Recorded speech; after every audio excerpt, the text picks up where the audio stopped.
મિત્રો ચર્ચા કરીએ આજે સમાનધર્મી શ્રેણી, ઇંગ્લિશમાં કહેવાય એને હોમોલોગસ સિરીઝ. સમાનધર્મી શ્રેણી ખરેખર શું છે? તમે કેમિસ્ટ્રીમાં કોઈ કમ્પાઉન્ડ જુઓ, ઓર્ગેનિકમાં, એ ઓર્ગેનિકમાં તત્વો લગભગ સમાન પ્રકારના હોય. જેમ કે કાર્બન છે, અહીંયા પણ છે, હાઇડ્રોજન અહીંયા પણ છે, અહીંયા પણ છે, નાઇટ્રોજન છે, અહીંયા પણ છે, ઓક્સિજન છે, અહીંયા પણ છે.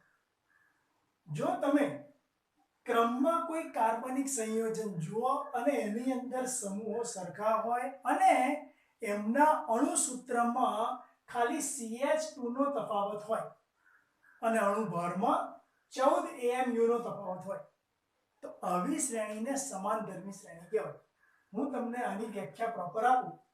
કાર્બનિક સંયોજનોની શ્રેણીનો કોઈ એક સભ્ય, માન લો કે આપણે આની વાત કરી, કાર્બનિક સંયોજનની આ એક શ્રેણી છે, એનો કોઈ એક સભ્ય તેના પહેલાના સભ્યથી કે તેના પછીના સભ્યથી, તેના પહેલાના અથવા તેના પછીના ક્રમિક સભ્યથી અણુસૂત્રમાં CH2 નો તફાવત ધરાવતો હોય. અણુ અને અણુ જો કમ્પેરિઝન કરીએ તો ડિફરન્સ કેટલો આવે? માત્ર એક કાર્બનનો અને બે હાઇડ્રોજનનો. અહીંયા એક C છે, અહીં બે C છે, અહીંયા 3H છે, અહીંયા 5H છે, તો ડિફરન્સ કેટલો આવ્યો? CH2 નો.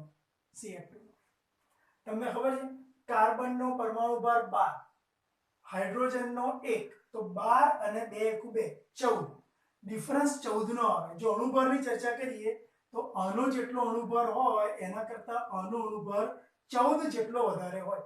તો મિત્રો આનો મતલબ એવો થયો કે કાર્બનિક સંયોજનની શ્રેણીનો કોઈ એક સભ્ય તેના પહેલાના સભ્યથી કે તેના પછીના સભ્યથી અણુસૂત્રમાં CH2 નો તફાવત ધરાવે અને અણુભારમાં 14 AMU નો તફાવત ધરાવે, તો એવી શ્રેણીને સમાનધર્મી શ્રેણી તરીકે આપણે ઓળખીએ છીએ. ફરી, કાર્બનિક સંયોજનની શ્રેણીનો કોઈ એક સભ્ય તેના પહેલાના અથવા તેના પછીના ક્રમિક સભ્યથી અણુસૂત્રમાં CH2 નો તફાવત ધરાવતો હોય અને અણુભારમાં 14 AMU નો તફાવત ધરાવતો હોય, તો તેવી શ્રેણીને હોમોલોગસ સિરીઝ કહેવાય, સમાનધર્મી શ્રેણી કહેવાય. મિત્રો અહીંયા માની લો કે મેં નાઇટ્રો સમૂહને બદલે સપોઝ તમને મેં આલ્ડીહાઇડ સમૂહ આપ્યો, તો વિચારે CH3 CH2 CH, CH3 CH2 CH2 CH. તો મિત્રો આનો મતલબ એવો થયો કે સમૂહ ચેન્જ થઈ જાય, બીજા સમૂહ પણ આવી શકે, કાર્બોક્સિલિક પણ આવે, એમિનો પણ આવે, પણ જો સમૂહ તમે લો છો તો એના પછીના કાર્બન્સમાં એ જ સમૂહ આવવો જોઈએ. તો પછી સમાનધર્મી શ્રેણીની જે માહિતી છે, નંબર 1, સમાનધર્મી શ્રેણીમાં અણુસૂત્રમાં CH2 નો તફાવત રહેલો છે. સમાનધર્મી શ્રેણીમાં બે ક્રમિક સભ્યોનો અણુભારમાં 14 AMU નો તફાવત છે. સમાનધર્મી શ્રેણીમાં દરેક સભ્ય, આ સભ્ય છે, દરેક સભ્યને એક સમાન અણુસૂત્ર વડે દર્શાવી શકાય. દાખલા તરીકે તમે પેલું બોલતા 10મા ધોરણમાં alkane, methane, ethane, propane, butane, pentane, એ બધાને કોમનલી તમે શું બોલો છો?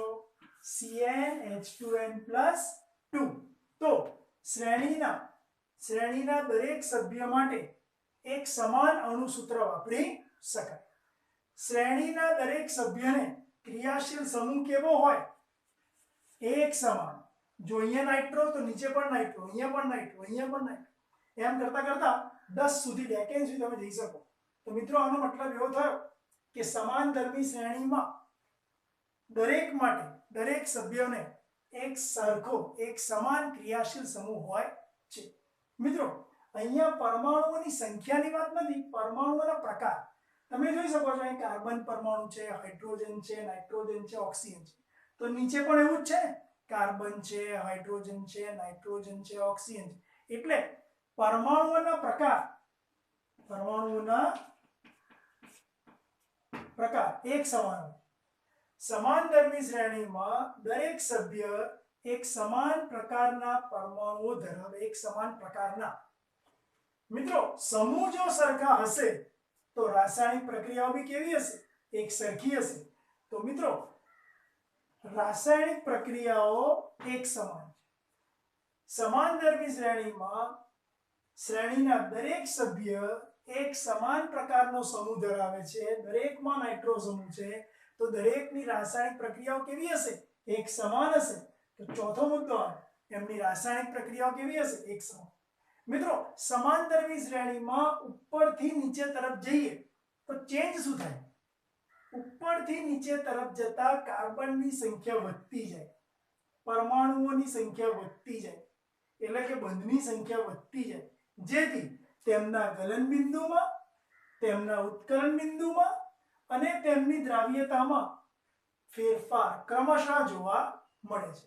આને કહેવાય સમાનધર્મી શ્રેણીની માહિતી। એક વખત ફરી જોઈ લઈએ।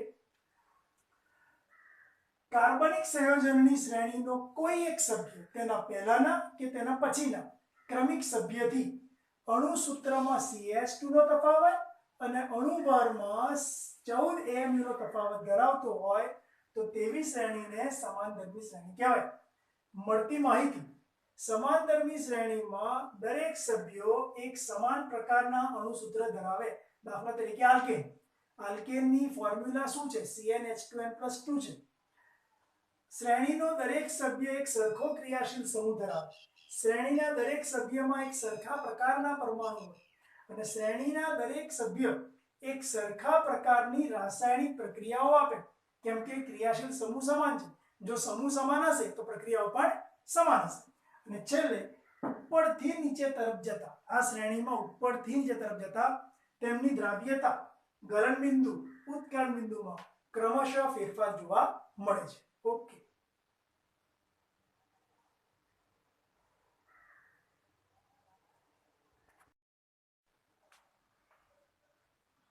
મિત્રો ડિસ્કસ કરીએ આપણે સમઘટકતા ઉપર। સમઘટકતા કોને કહેવાય? કદાચ તમે 10મા ધોરણની અંદર બેઝિક જાણકારી મેળવી હશે કે જે કાર્બનિક સંયોજનોના અણુસૂત્રો એક સમાન પરંતુ તેમના બંધારણીય સૂત્રો જુદા જુદા, એમને શું કહેવાય? સમઘટકો। જે કાર્બનિક સંયોજનના અણુસૂત્રો સમાન હોય પરંતુ બંધારણીય સૂત્રો કેવા? જુદા જુદા હોય, તેમને એકબીજાના શું કહેવાય? સમઘટકો। મિત્રો, બંધારણીય સૂત્રોના તફાવતથી ઉદ્ભવતી સમઘટકતા એને કહેવાય બંધારણીય સમઘટકતા। બંધારણીય સૂત્રોના તફાવતથી ઉદ્ભવતી સમઘટકતા બંધારણીય સમઘટકતા કહેવાય। જ્યારે અવકાશમાં પરમાણુઓના સ્થાન બદલાયેલા હોય ત્યારે જોવા મળતી સમઘટકતા એને અવકાશીય સમઘટકતા કહેવાય। આનો અભ્યાસ આપણે 12માની અંદર ડિટેલ કરીશું। અત્યારે આપણે માત્ર 11મા ધોરણની અંદર બંધારણીય સમઘટકતા ઉપર ફોકસ કરવાના છીએ। તો મિત્રો, સમઘટકતાની વ્યાખ્યા: જે કાર્બનિક સંયોજનના અણુસૂત્રો સમાન પરંતુ બંધારણીય સૂત્રો જુદા જુદા, એમને એકબીજાના સમઘટકો કહેવાય। બંધારણીય સૂત્રોના તફાવતથી ઉદ્ભવતી સમઘટકતા બંધારણીય સમઘટકતા કહેવાય। એમાં મુખ્ય 4 પ્રકાર આવે: એક શૃંખલા સમઘટકતા, એક સ્થાન સમઘટકતા, એક ક્રિયાશીલ સમૂહ સમઘટકતા અને એક મેટામરિઝમ, કે જેને ગુજરાતીમાં કહેવાય મધ્યાવયવતા। બરાબર, મધ્યાવયવતા। હવે શૃંખલા સમઘટકતા, સ્થાન સમઘટકતા, ક્રિયાશીલ સમઘટકતા અને મેટામરિઝમ 4 ઉપર ડિટેલ અભ્યાસ કરીએ। એમાં નંબર 1 શૃંખલા સમઘટકતા।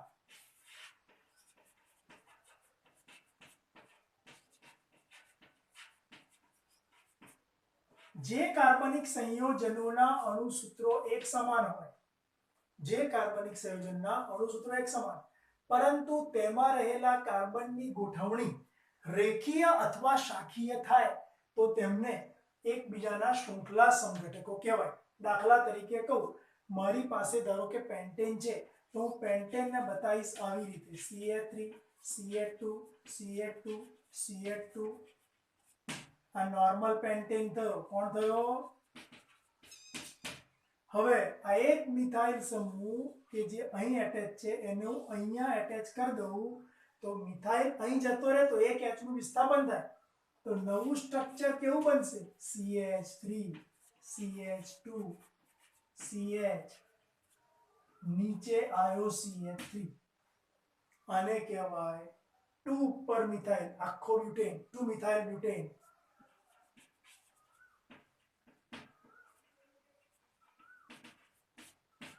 એવી રીતે આ મિથાઇલને ઉપર લઈ લઈએ તો નવું સ્ટ્રક્ચર બનશે અને અહીંયા ખેંચી લઈએ.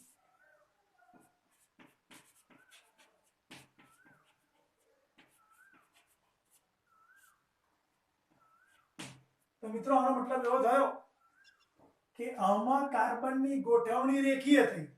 આમાં એક શાખા નીચે આવી, આમાં નીચે તો આવી, ઉપર પણ એક શાખા એટલે શાખાની અંદર ફેરફાર થયો.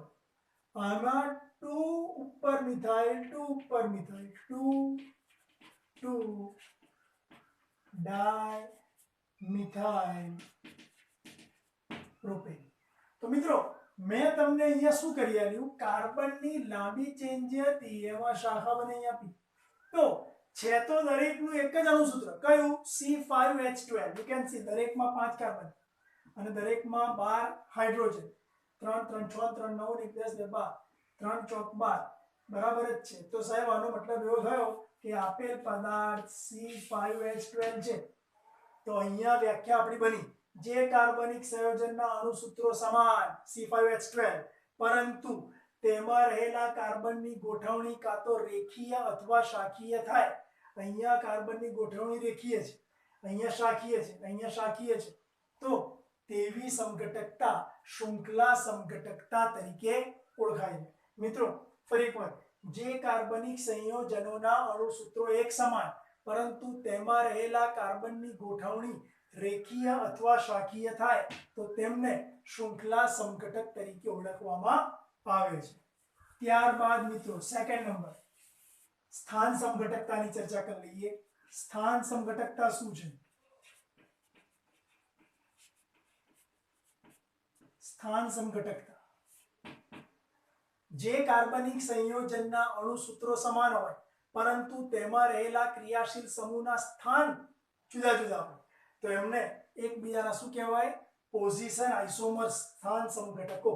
દાખલા તરીકે તમને કહું, મેં અત્યારે CH3 CH2 CH2 OH લખ્યો છે. મિત્રો જાણો છો આ શું છે? OH વાળો કાર્બન એને મેં નંબર 1 આપ્યો અને પ્રોપેન વનોલ કહેવાય કે નહીં? આ પ્રોપેન વનોલ છે.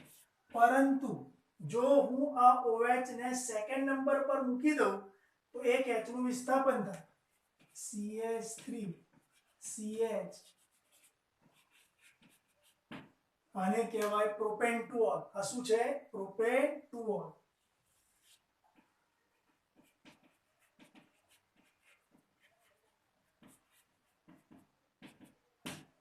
તો આના પરથી વ્યાખ્યા બની, ક્રિયાશીલ સમૂહનું સ્થાન પહેલા 1 નંબર પર હતું, અહીંયા 2 નંબર પર છે. બાકી નંબર્સ ઓફ કાર્બન દરેકમાં સેમ છે.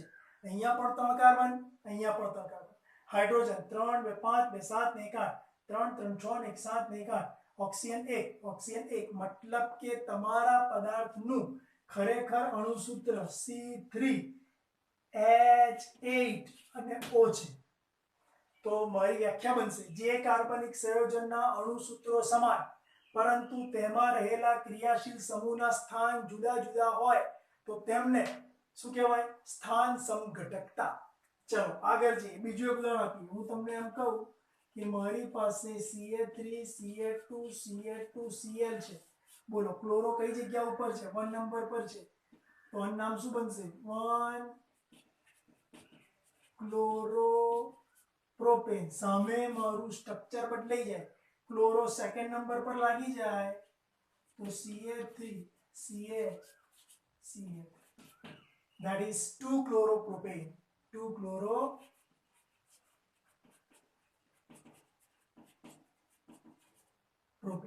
તો અહીંયા પણ સમૂહ પહેલા નંબર પર હતો, અહીંયા સેકન્ડ નંબર પર આવી ગયો. બાકી બધું સેમ છે. કાર્બન 3 હતા તો અહીં પણ 3 છે. હાઇડ્રોજન 7 હતા, અહીં પણ 7 છે. ક્લોરીન 1 હતો, અહીં પણ 1 છે. એટલે વ્યાખ્યા બની, જે કાર્બનિક સંયોજનના અણુસૂત્ર સમાન પરંતુ તેમાં રહેલા ક્રિયાશીલ સમૂહના સ્થાન જુદા જુદા હોય તો તેમને એકબીજાના સ્થાન સમઘટકો કહેવાય. તો મિત્રો અહીંયા આપણે બંધારણીય સમઘટકતામાં બે સમઘટકતા પૂર્ણ કરી, શૃંખલા અને સ્થાન સમઘટકતા. ત્યારબાદ બાકીના બેની ચર્ચા આપણે આગળ કરી રહ્યા છીએ.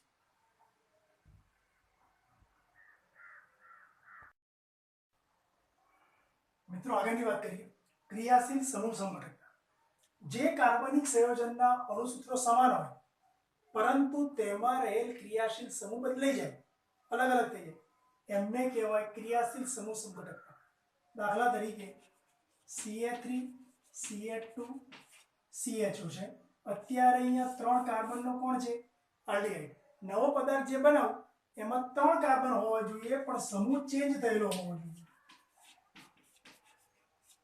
You can see અહીં કીટોન, મતલબ એ કાર્બન 3 છે, અહીંયા પણ 3 છે, હાઇડ્રોજન 3 2 5 1 6, અહીંયા પણ 6, ઓક્સિજન 1, અહીંયા પણ 1, સમૂહ અહીંયા આલ્ડીહાઇડ છે, અહીંયા કીટોન છે. મતલબ કે જે કાર્બનિક સંયોજનના અણુસૂત્રો સમાન હોય, અણુસૂત્ર શું થાય? C3 H કેટલા? H6 O કેટલા? 1. જે કાર્બનિક સંયોજનના અણુસૂત્રો સમાન પણ તેમાં રહેલા ક્રિયાશીલ સમૂહ અલગ અલગ હોય તો એમને એકબીજાના ક્રિયાશીલ સમૂહ સમઘટક કહેવાય. અને કહેવાય 3 કાર્બનનું પ્રોપેનાલ અને આને કહેવાય 3 કાર્બનનું પ્રોપેનોન. એવી રીતે મિત્રો બીજું ઉદાહરણ આપવું તપાય, CH3 CH2 COOH. આ 3 કાર્બનનો કાર્બોક્સિલિક એસિડ છે. તો કાર્બોક્સિલિક એસિડની સામે ચલો મિથાઇલને સામે નાખી દઉં તો CH3 COO અંદર આવી જાય તો COOCH3 બને કે નહીં? આને કહેવાય એસ્ટર. આ તમારું એસ્ટર ગ્રુપ છે, RCOOR. તો મિત્રો કાર્બોક્સિલિક એસિડ એસ્ટર જોડે અને આલ્ડીહાઇડ કીટોન જોડે પેર બનાવે. આ તમારા ક્રિયાશીલ સમૂહ સમઘટકતાનું ઉદાહરણ. ચલો 3 કાર્બનનો પ્રોપેનોઇક એસિડ,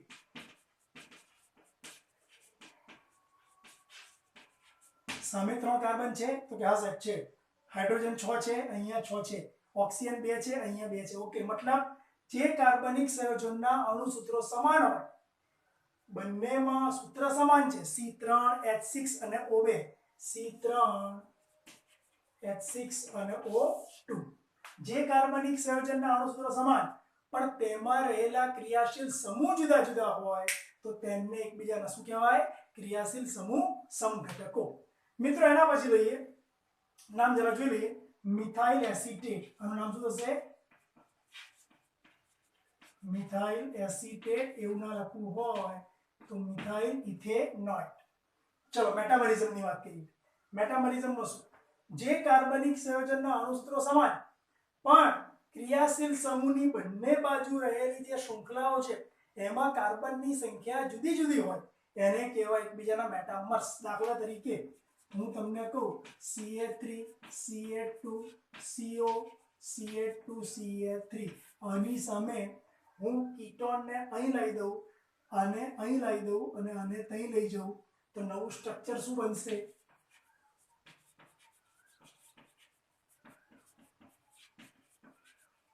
બોલો શું કરી ખબર પડી? મિથાઇલ અહીં CH2 અહીં લઈ આવો, CO અહીં લઈ ગયો. એટલે મને કહો મારા પહેલા પદાર્થમાં CO ની આજુબાજુ લાંબી શૃંખલા કેટલી હતી? 2 કાર્બનની હતી. અહીંયા CO ની આજુબાજુ કાર્બનની શૃંખલા આ બાજુ જઈએ તો 1 કાર્બનની, આ બાજુ જઈએ તો 3 કાર્બનની. મતલબ કે અલગ અલગ થઈ. તો જે કાર્બનિક સંયોજનમાં ક્રિયાશીલ સમૂહની બંને બાજુ રહેલ આલ્કિલ શૃંખલામાં કાર્બનની સંખ્યા બદલાય, અહીંયા 2 હતી તો અહીંયા 1 3 થઈ ગઈ, તો એવી વાતને મેટામર્સ તરીકે આપણે ઓળખીએ. જે કાર્બનિક સંયોજનના અણુસૂત્રો સમાન પરંતુ તેમાં રહેલા ક્રિયાશીલ સમૂહની બંને બાજુ રહેલી આલ્કિલ શૃંખલામાં કાર્બનની સંખ્યા બદલાય તો તેમને મેટામર્સ કહેવાય. અહીંયા કાર્બન 2 હતા, અહીંયા કાર્બન 1 3 છે. બોલો ક્લિયર? આવી રીતે બીજી વાત કરીએ, ઇથરમાં કરીએ, CH3 CH2 O CH2 CH3. હવે હું આ O ને આમ લઈ જઈશ અને મિથાઇલને O ને આમ લઈ જાઉં, CH2 આમ લઈ જાઉં તો નવું સ્ટ્રક્ચર મને મળે આ પ્રમાણે. ડાયઇથાઇલ ઇથર કહેવાય અને પેલો મિથાઇલ પ્રોપાઇલ ઇથર કહેવાય. ચલો મને કહો, અહીંયા ઇથર સમૂહની આજુબાજુ કાર્બનની શૃંખલા કેટલા કાર્બનની? બે કાર્બન. અહીંયા O ની આજુબાજુ આ બાજુ એક કાર્બન, આ બાજુ 3 કાર્બન. મતલબ કે આલ્કિલ સમૂહની જે લંબાઈ છે એમાં ચેન્જ આવે. તો મારી વ્યાખ્યા બની, જે કાર્બનિક સંયોજનના અણુસૂત્રો સમાન પરંતુ ક્રિયાશીલ સમૂહની બંને બાજુ રહેલી આલ્કિલ શૃંખલામાં કાર્બનની સંખ્યા બદલાય તો તેમને મેટામર્સ તરીકે ઓળખવામાં આવે છે. અને અહીંયા શું બોલેલો? જે કાર્બનિક સંયોજનના અણુસૂત્રો સમાન પરંતુ ક્રિયાશીલ સમૂહ જુદા જુદા હોય તો તેમને એકબીજાના ક્રિયાશીલ સમૂહ સંઘટકો કહેવાય. મિત્રો નામ બોલ દઈએ. 5 કાર્બનનો પેન્ટેન 3 ઓન છે આ, અને અહીંયા પેન્ટેન 2 ઓન છે. અહીંયા ડાઇથાઇલ ઇથર, ઇથાઇલ કેટલી વખત? 2 વખત. ડાઇથાઇલ ઇથર. અહીંયા મિથાઇલ પ્રોપાઇલ ઇથર, વચ્ચે ઇથરનો O.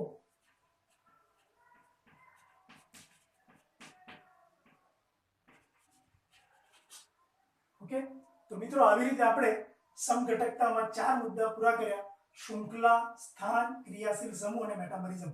અહીંયા વ્યાખ્યા શું બોલીશું?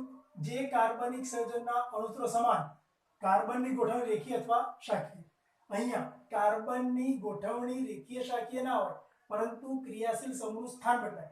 અહીંયા ક્રિયાશીલ સમૂહ પોતે બદલાઈ જાય અને અહીંયા આલ્કિલ સમૂહમાં ચેન્જ આવે. ઓકે મિત્રો, તમારું હોમવર્ક મને મારા 7600001962 નંબર પર મોકલવું અવશ્ય ફરજિયાત છે. ઓકે.